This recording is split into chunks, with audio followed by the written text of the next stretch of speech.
Futures and options on futures trading involve substantial risk and is not a suitable investment for all types of investors. Past results are not necessarily indicative of future results. When I use the word I in this video, it refers to what I teach in my charting course or what I author in my twice daily oral and written updates. Prices shown on charts and quote boards are in real time and take into account all known activity up to this point in time. And if you'd like to read more of this disclaimer, simply hit the pause key on your video player. Good day, everyone. Ira Epstein of Lynn & Associates with your agriculture update, and this is for Wednesday, the 26th of July, 2017, and we're about 2:15 p.m. Central Daylight Time. So, a bounce today in the grain markets after a big decline yesterday. So the question is, what part of this is real? Is it the decline or is it the bounce back? That's what the market's going to have to fight about. A very nice recovery in sugar today. They had this market on the ropes, taking it down to 13.73. They rallied it back and closed the market near the high of the day. As we saw today in the energy sector, the EIA numbers came in with a 7.5 million barrel decline in the crude stocks. That was enough to keep this market strong and pick up the gasoline, which also saw a decline.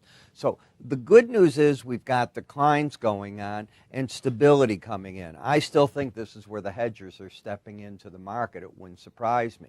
Metal markets, if you take a look at the gold, is taken off. And this has all happened after the FOMC announcement where they did pretty much what I said they would. They did nothing to raise interest rates now. They said nothing to make you think that September's on the table. And they used that word that I predicted soon as to when they're going to start playing with their balance sheet and letting, if you will, the securities that they've been buying dribble off. They won't reinvest the monies, but they're still reinvesting at this point in time. In the soybean market, on the weekly chart, you still have gone from $9, $10.27 3/4, and you're having so far an outside week down 20 1/4. Now, you have 2 days left this week. You know the weather forecasts are what traders are going to be looking at. This thing can do anything in those next 2 days. When we step over onto a daily area chart of closes, and all you're looking at is these lines are made up of the closing prices only. I look at the peak, and then yesterday the market, when it closed at 992 3/4, was under this level. So you're getting a bounce, but this is not a change in the general thrust of the market downward. When we look at a daily bar chart, you can see how the chart looks right here, and I still say yesterday's high, a very, very important number. And now what you have is a pattern that is not a trend. You have a pattern that's got a higher high and a lower low. So this rally up will probably get sold by the pros. The question is where. Now, one of the areas they might look is this 10.06 1/4 area. My dilemma, the way that I teach charting, is if you sell the market there, you're not wrong unless you get over 10.35 1/4. And again, why are you selling? You don't have a trend. You got a pattern that's a higher high and a lower low. Just because the 18-day average is there doesn't mean a darn thing. So I really think traders are sort of caught here trying to figure out what to do next, and I'm not convinced they have their handle on it. As I told you yesterday and the day before, because of how the market's staying within this spike here to this break here, the market's going to narrow in these Bollinger Bands, and here you go. They're going to probably surpass tomorrow. The 100-day average at 966 1/4 as the market narrows in its current trading range. When you look at slow stochastics, the momentum is clearly still to the downside. It hasn't showed any change, even though you had an up move today. If you believe, as I do, that momentum leads price, that does not bode well for a bounce in the market. When we come to the August meal, as I'm looking at the chart, you got the higher high, the lower low, you're oversold. Now, I want to also say something. This is the August meal. I'm going to switch gears on you probably as early as tomorrow because you shouldn't be trading August anymore, but I wanted to finish up talking about it.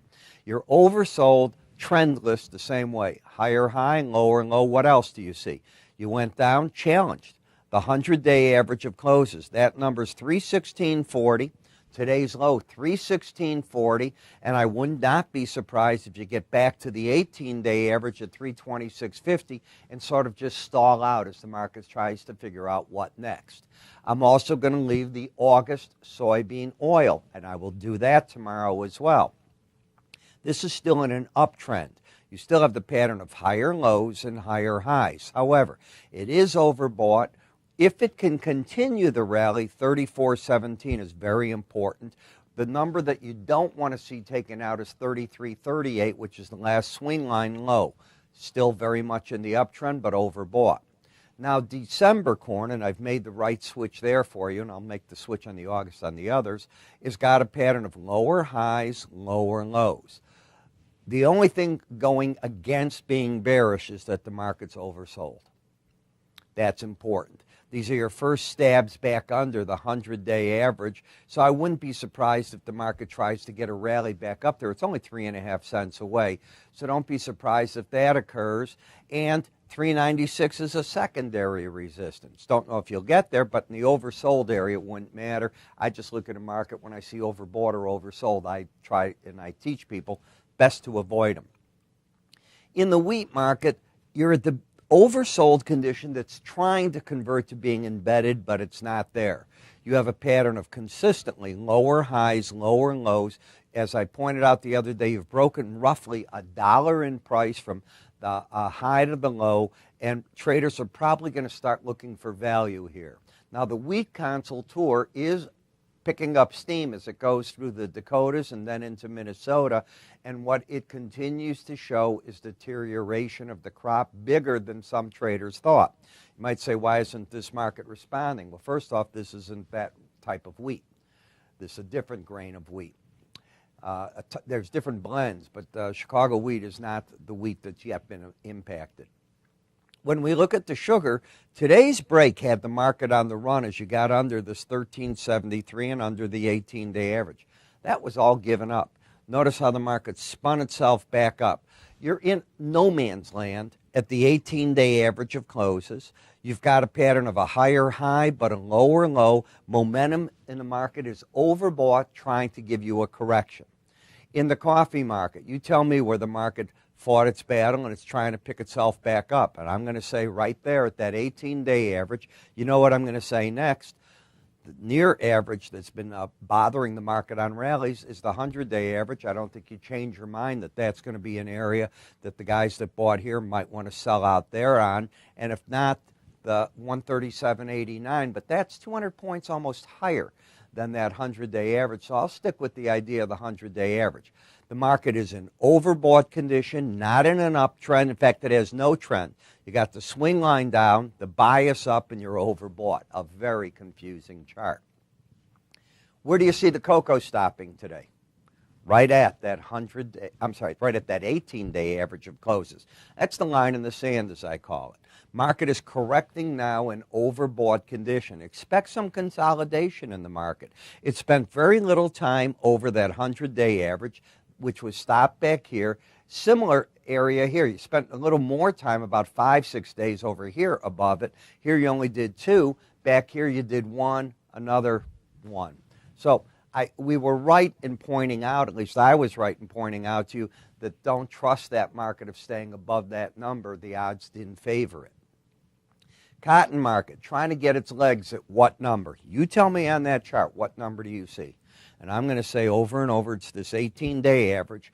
If the market can clear 68.97, it still would not be another buy. It's on a buy mode. But I think if it clears that, you got a good shot at getting to the upper Bollinger Band. But I don't think, given the overbought condition, this trend, if you will, has legs. I'm expecting it to stay within the confines of the Bollinger Bands. In the cattle market, my eye goes first to being oversold. Second, you've challenged the 100-day average and you've found a bit of support against it. Just the opposite of the cotton. If it can slide through it again, the lower Bollinger Band becomes support. Where do you think the resistance in the chart is? I'm going to say back at 116.35. But even if one went short there, you'd have to put a stop over the most recent high if you're looking for just a real chart reason to have a stop. That's $1,200 in risk. So long, nothing there. The Sep feeder cattle has a much more bearish chart than the fat. Why? Lower highs, lower lows. Bearish. You're under the 18-day average. Bearish. Momentum's pointing down. Bearish.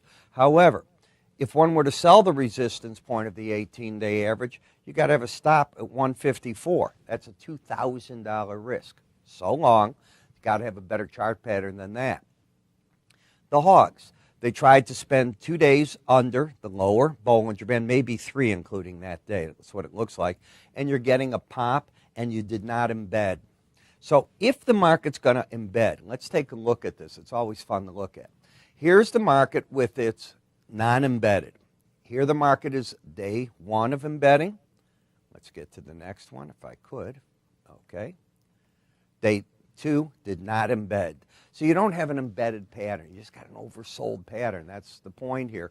And oversold patterns into key points like a Bollinger Band, I scream to my people that I try to teach in charting courses, it is an area to expect the pros are covering their shorts. So you put that all together, you get a game plan, and you got to figure out what to do with it. And that's where my research, I hope, can come in to help a number of you. My research, you're going to spend more on a cup of coffee that you see here if you drink a cup each day out somewhere than you do on this. And if you have a trading account with us, we're talking $40 every 30 days. If you don't, it's $60. You also get the Lynn research. You get everything we have to help you with. And, of course, you get my morning video, which I think is the way to start trading. You know, years ago when I began, I subscribed to many different services. I mean many. My monthly bill was rather high. Yes, you drop some, you pick some up. I wanted something I could learn from and that had a discipline with it. Now, there were a certain number of them that I certainly stayed with. And that's what I'm hoping I become to a number of you. But to prove it, I'd like to give you access to it if you haven't tried it before. You're going to get my written research, you're going to get the Lynn Group research, you're going to get access to my videos and oral updates if you'd like. Call us, go to our website, sign up for your 20-day access. It's almost a full business month. Click up here, you'll be able to get it just as well, or you can always, underneath us, click here where it says click here for Ira's free offers, and that'll get you to it. I'm Ira Epstein. You have a great day, and I'll talk to you tomorrow.